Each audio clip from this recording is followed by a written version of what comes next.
It seems to be that one danger of compassion would be that you could run into serious burnout. How do you avoid that? I think it's almost inevitable that we get burnt out, at least from time to time. And that's one reason why I think it's important to understand the distinction, because we'll take a journey through the terrain of burnout and overwhelm, I think almost undoubtedly.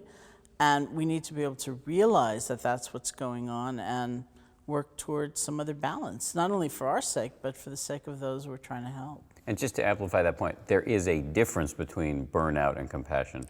Yeah, there is a difference between burnout and compassion. If you just think about what the science shows, especially somebody like Tanya Singer at the Max Planck Institute in Germany, is a difference between what she calls empathy and what she's calling compassion, and actually different regions of the brain, where empathy is that first part, it's the resonance.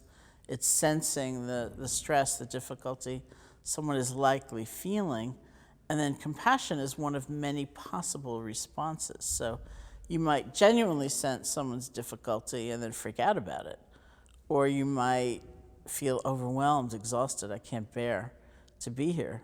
Or you might be blaming, or all kinds of things. And compassion implies a kind of stability of attention. You're not going to fall into it and get overwhelmed. It implies a kind of balance, because you're caring about yourself as well as about someone else. It also implies a sort of wisdom or intelligence, like, it's not all up to me. You know, I can't fix the world for you. I can't make it a perfect world.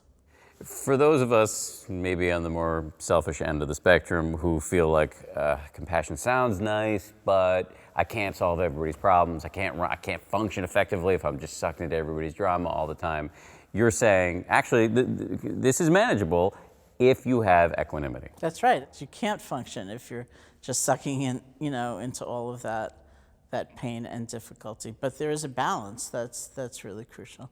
And the balance is you can acknowledge the suffering, you can want to help, but you recognize that you can't solve everything and you can't force other people to make smarter decisions. That's right. I mean, this is a little early for you, but an example that's often used is a parent whose child is now an adult.